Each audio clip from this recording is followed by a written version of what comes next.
and my microphone is far away. Why is that? Hello, everyone. We are live and we are 24 hours early.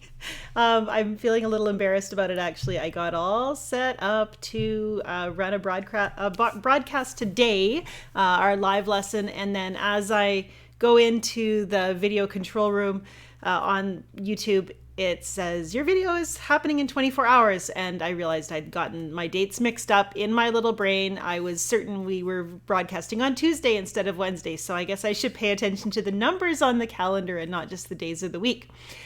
Anyhow, so since I showed up and I got everything set up, I thought we might as well do a brief lesson today. Well, not even necessarily a lesson, but just a little in-studio session here. And then you get a bonus because we will be back tomorrow with the lesson that I promised on advanced techniques. I was kind of wondering why there was so few people kind of waiting to start, and that would be why, because I was a day early. So, and that also explains why Robin didn't mention anything about how being sorry she was going to miss the broadcast. She's out of town today. And usually she's really on top of that. So now I'm like, oh, well, that all makes sense. So this is my life. I'm often have so many things going on that I lose track of days and I show up for things a day early. And it's just what it is. So yeah, welcome. Welcome to you who have showed up and are willing to be here a day early, and I appreciate the flexibility of your schedules. I will be here again tomorrow. And for some reason, sorry. Okay, my phone was ringing. Okay, so here we are. And it's a beautiful day, and I was thinking as I didn't get my exercise this morning, I had to drive my husband just across the highway about a couple miles down the road. He needed to pick up some equipment, and so I was transportation for him. And so that gave me my chance to kind of get out and look around. And I was thinking about what goes into art and life, and what makes your art rich and meaningful. And we tend to get very fixed on technique. And I think that's really understandable because we want to grow our skills and we want to be technically strong, and we have expectations for our art that we want to meet. And yet we have to remember that what adds richness and life and beauty to our art is the richness of our personal life. And for me, I live in an area with a lot of natural beauty, and it figures strongly in my work. And as you know, I love painting a lot of local landscapes and things that are inspired by the places we've been and seen. And that's my muse, my natural beauty of my area. But, you know, even if I wasn't painting, even if I didn't live in this beautiful spot, maybe I live somewhere where there's not as much scenery or something, we get to still be inspired by the richness of our lives. And that might be as simple as the play of light across the floor as you're sitting drinking your morning coffee or tea. Or it might be for portrait artists, you know, they spend a lot of time studying faces. They don't just paint the faces that are familiar, their family and friends, but they look for interesting faces and to grow their skills and to be informed by the diversity that they see around them. And so we have to get out of the studio sometimes. And Shelley says, I made it back from my plein air walk just in time. So yeah, Shelley, you were out enriching your life with the time that you spend out in nature. And so we choose to take in so that we have something to put out. And I think that's really wonderful. We get a lot of ideas. That means I also choose to look for new ideas. I look for artists whose work is different from mine. I read books that talk about the creative process because it gets me thinking about, you know, what might inspire me.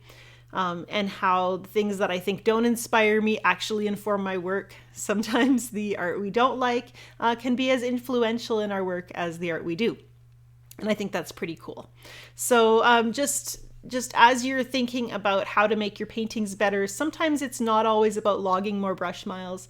Sometimes it is about stepping away from the studio, or from your painting table, or that little corner where you've carved out a space and made a little mess that your family all puts up with, and aren't they wonderful?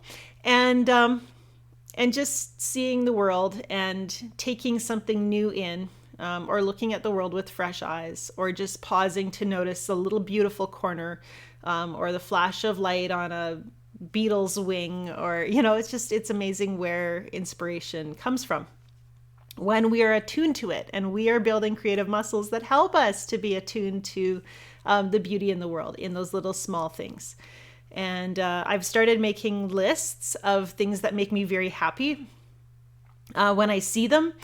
And it's not a very long list right now, because I only I don't always write it down when I think of it, but it's things like I'm always made very happy when I'm driving down the highway and lots of trees on both sides of the road, and all of a sudden there's this little golden clearing where the sunlight's streaming through, and I love those little meadows.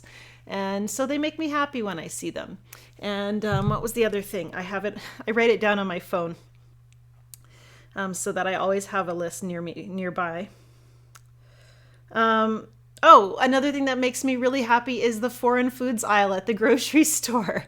And that seems like a silly thing, but it's like, I like the colorful labels. I like the, just looking at these things that are very foreign to me, and imagining what they might be like, or wondering how they would influence my cooking. And often I take stuff home. So those are things that make me very happy too.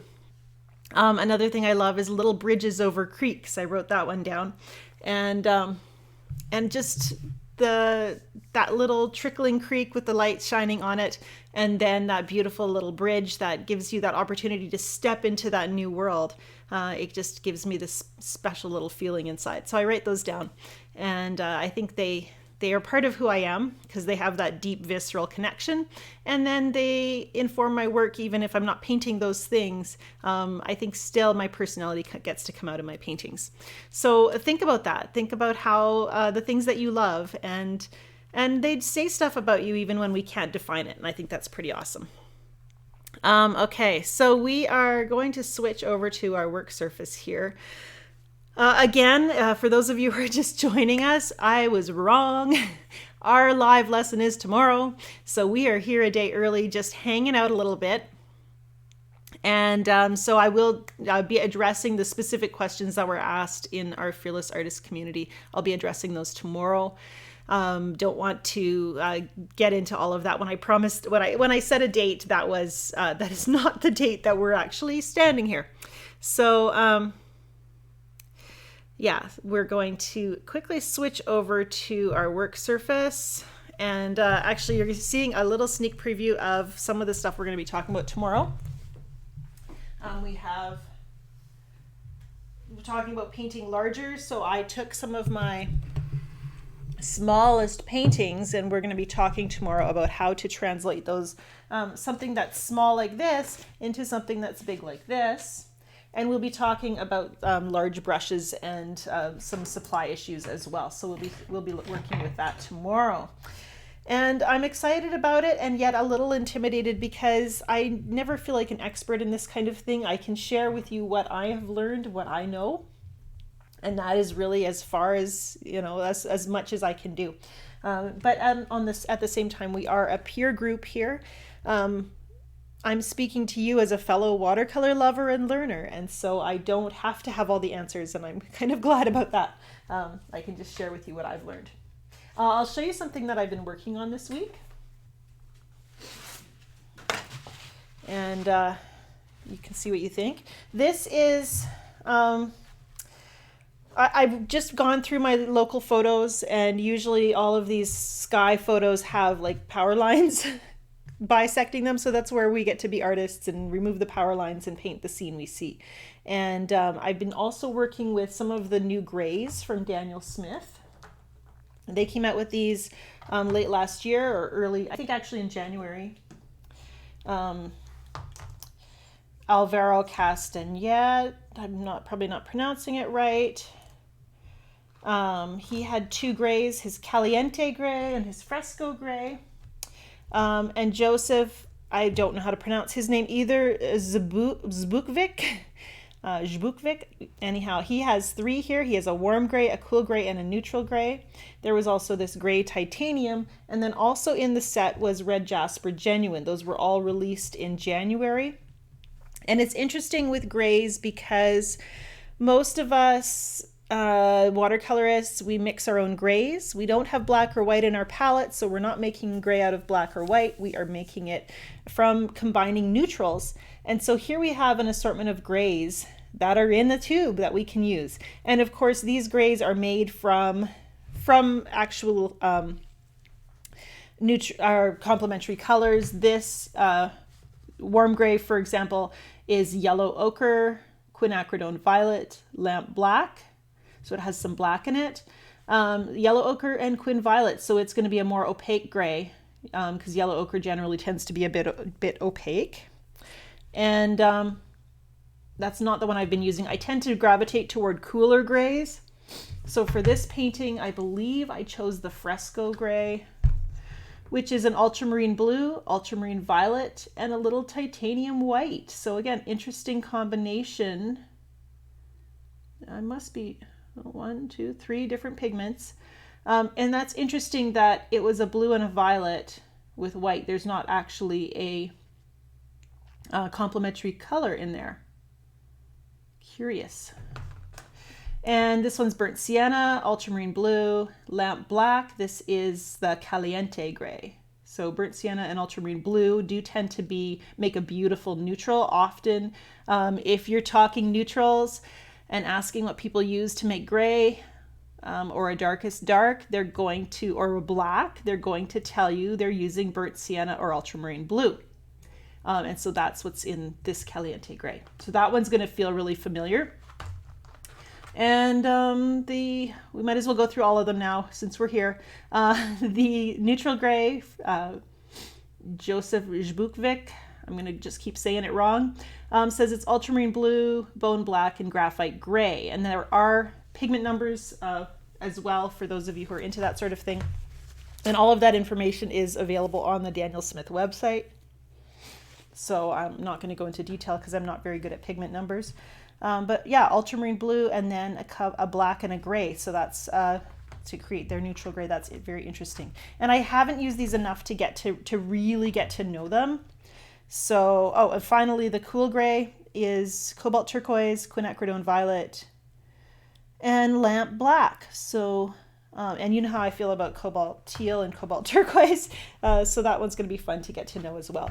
And I did use I believe it was the Fresco gray in my sky here. And I'm going to actually put more darks, I think, in this section of the painting. I'm feeling like it needs more contrast there. I think it needs a darker value so that it stands out against these very crisp clouds. And I'm not super delighted with this painting yet. There are elements that I really like. And it is a powerful sky. I loved how we had this swoosh of just kind of smooth and kind of stormy sky here. And the sky the clouds tend to follow the ridges of the hills that are around us. And so we often see this amazing curve as the wind currents influence the way the clouds move as they come closer to our hill where I live.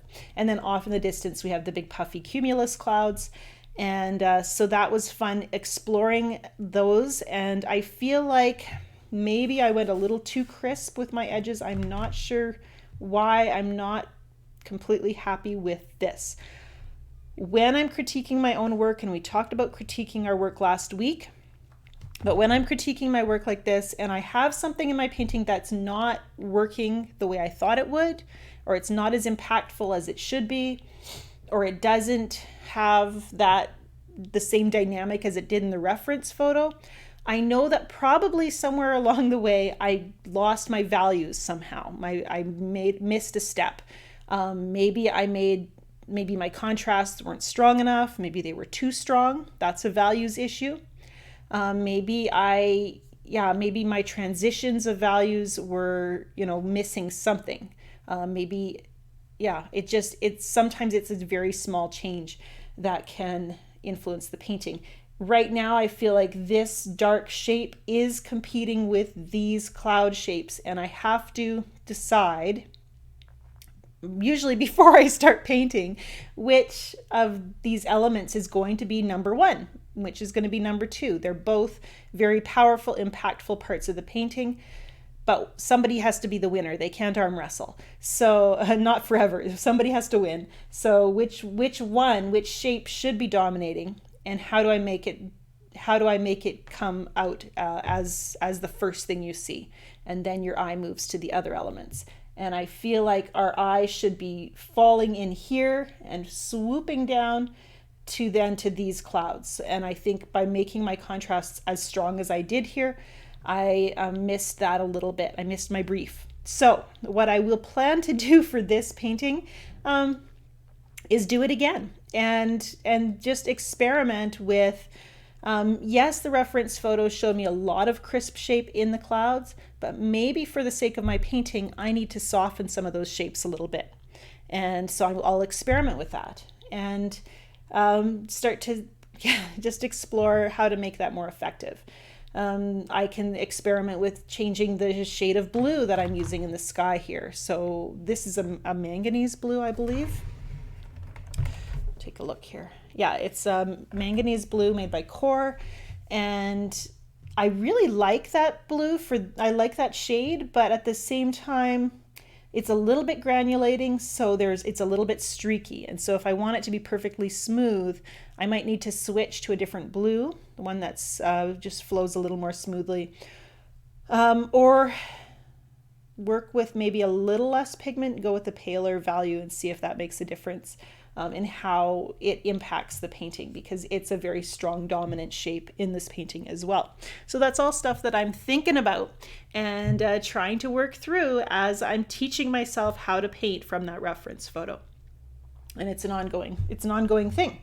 So what I might do for my next version, just to excuse my reach, is maybe try a smaller version, step back, because I know that I didn't completely solve everything in that first painting. Maybe I need to get into that reference photo in a smaller variation. And I don't have the reference photo in front of me because I'm not really, again, I had a plan for a different theme today because I thought it was our video that was scheduled for Wednesday. So that's okay. But that gives me the opportunity then to choose to try a smaller version and get that big swoopy cloud first of all. And I love these Blick watercolor blocks because they are so fast to just grab one and start painting, and it's just so nice. And I'm going to try this cerulean blue instead of the manganese and see if that will give me, it's a little bit darker. It's not quite as luminous.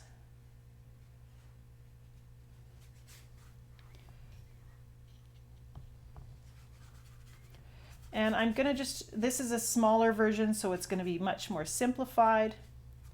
And that means it's not going to translate straight across when I go to, if this works out perfectly, if I go to do a bigger version again, I'll still have to be kind of exploring my approach, because it seems like when you go from small to large, you have to adjust your working method.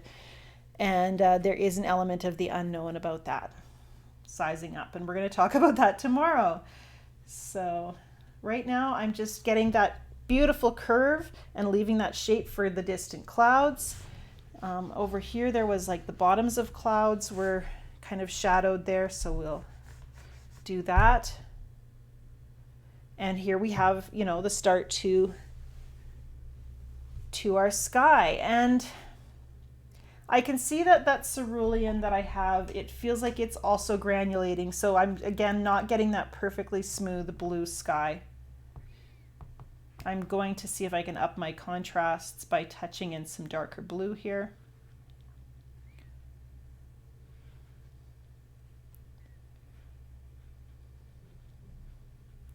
every time I do a morning broadcast like this, and it's just after 10 o'clock in the morning here, it makes me wish that I could just come and do a morning painting every single day, and thinking that I should adjust my life schedule so that I could make that happen, because it's so energizing to spend time painting first thing in the morning. And that's just what lights me up just a little bit. So thank you for being here to watch me paint, so I can actually get that in this morning.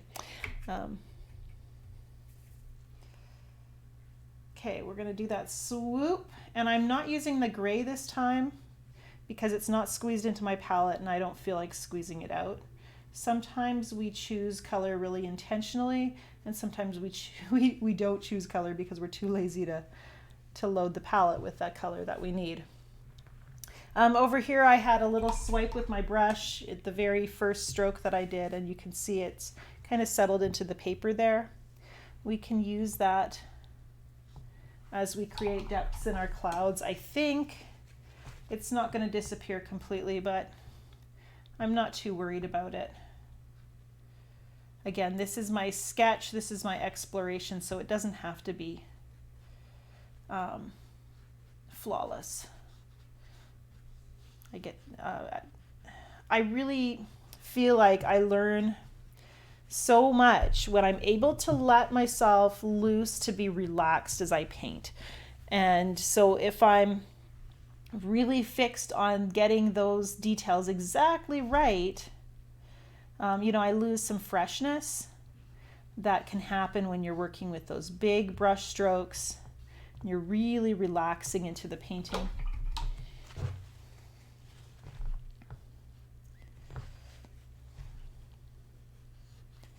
So I try to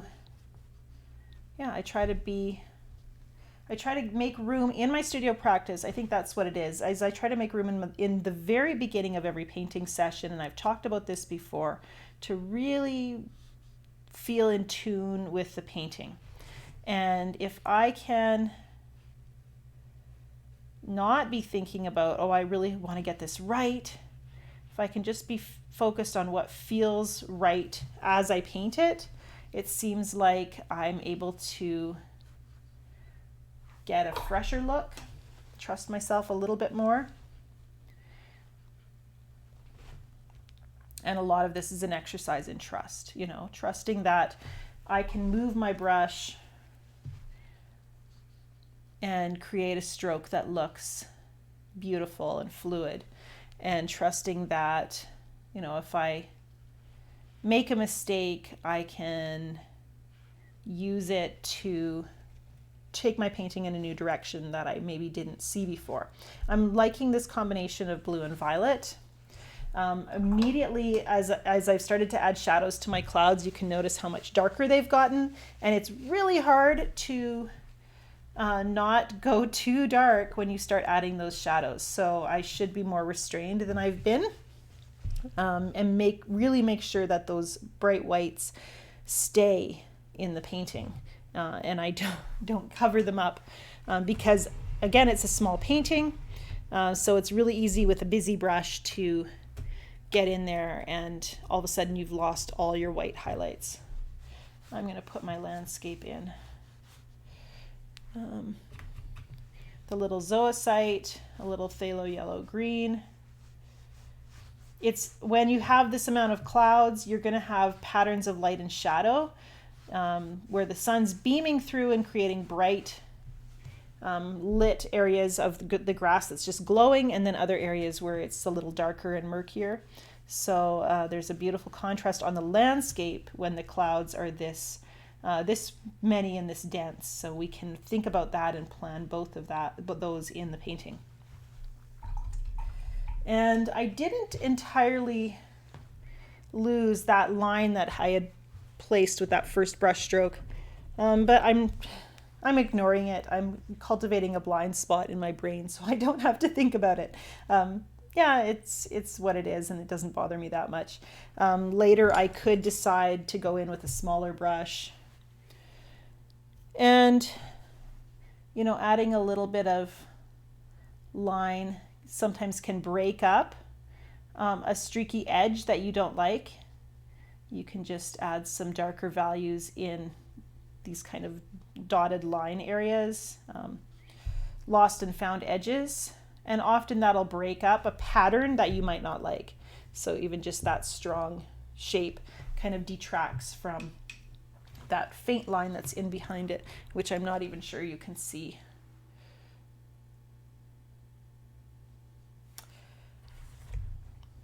So this was just my chance to kind of explore this theme again. This now is not working super well, so we're going to get really crazy here right now. We can do that on a small painting. It's not, the thing that I think is not working about it is it should be in front of these clouds. These clouds are further away. This cloud is swooping up and coming up over the viewer's head. And so it needs to be in the foreground, and yet it's not. So I'm going to use my neutral tint because it is my neutral that is in my palette. And I'm going to try to darken up the values and see if that makes a difference here. And actually this probably shouldn't be as dark down below because that part is farther away. This part is nearer. So we can keep that in mind. Let's try to put my darks then up here. And I'm going to get some watermarks as I introduce new liquid into this painting at this stage. And I think I'm okay with that. And I'm just going to mix up kind of a bluish gray mass of color using my palette dirt. I added a little ultramarine, cooler blue, or warmer blue actually. It's warmer than the cerulean.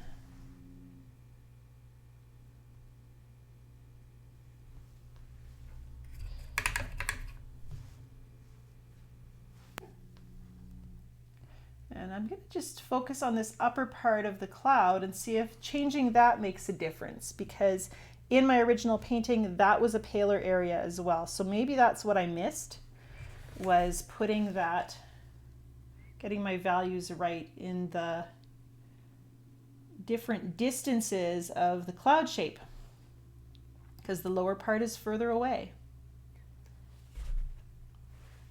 I was just adding a little water and then tilting things so that it flows toward the top of the page, which is not what we usually do. Usually we're letting gravity take everything down to the lower half of the page.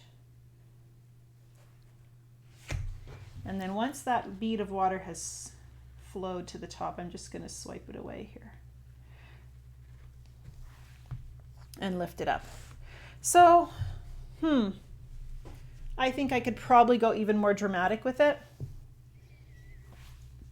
And since I am your fearless leader, I'm going to use the neutral tint and we're going to go really dark. We're going to see what happens because this is our experimental piece. It's still not dark enough.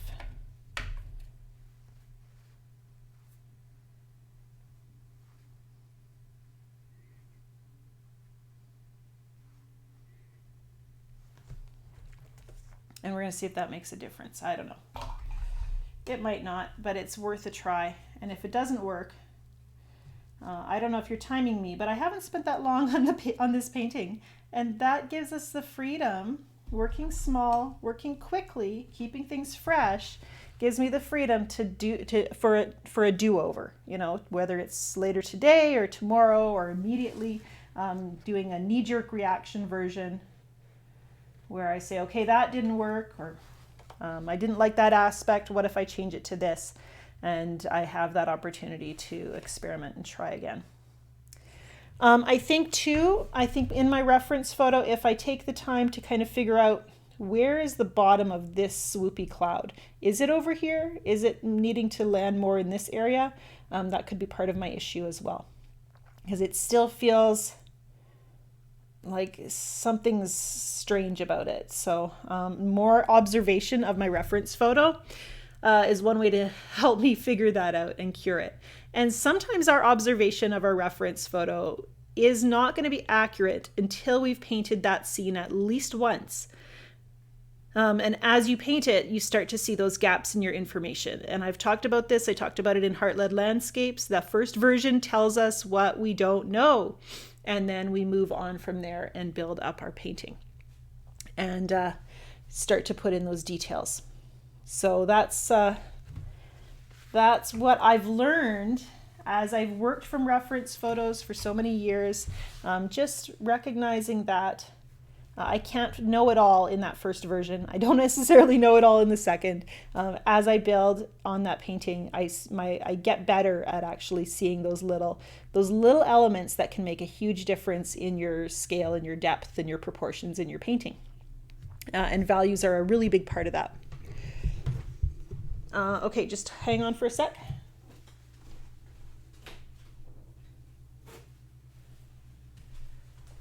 I'm going to take a look and see if you've got some questions for me here.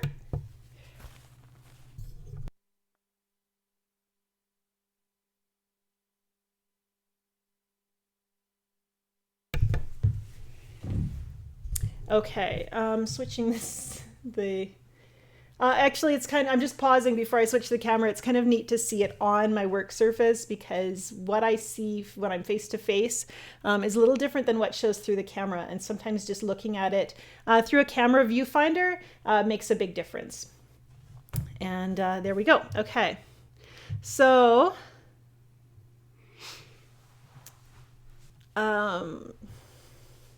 yes, the reference photo. I'll maybe try and post that in the community. I really like being able to share with you my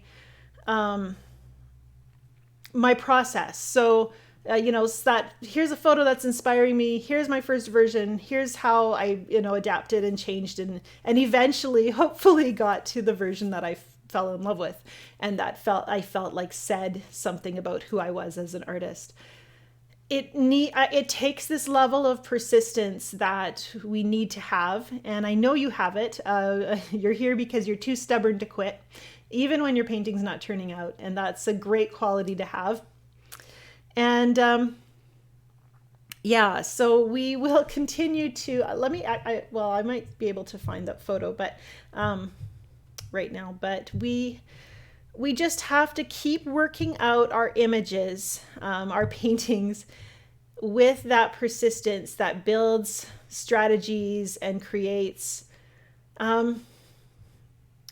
this body of knowledge that applies to not just this particular painting and this scene, but it applies to all our paintings. And we take that with us. We take what we're learning in this painting to the next painting, and we just keep going. And yeah, I found my reference photo, and you were saying it must be a spectacular reference photo, and it's not really. There it is. For some reason, it's not showing up as a full image. Why is that? Nope, that's not going to work. Well, that's odd. We're going to try it the other way, which isn't as pretty. There we go. So this is my reference photo, and I took it in while we were driving out of the window of the car, and the car's windows are rarely clean, so it's a little bit blurry, but you can see that shape, that swoosh of cloud. And I did a couple versions of it. Oh, that's not it. There's another version. So this one's a little bit tilted. And then this one was capturing those puffy clouds in the distance. And then the sweep of cloud over top. And you can see I made my clouds quite a bit stormier than what we're seeing in this picture.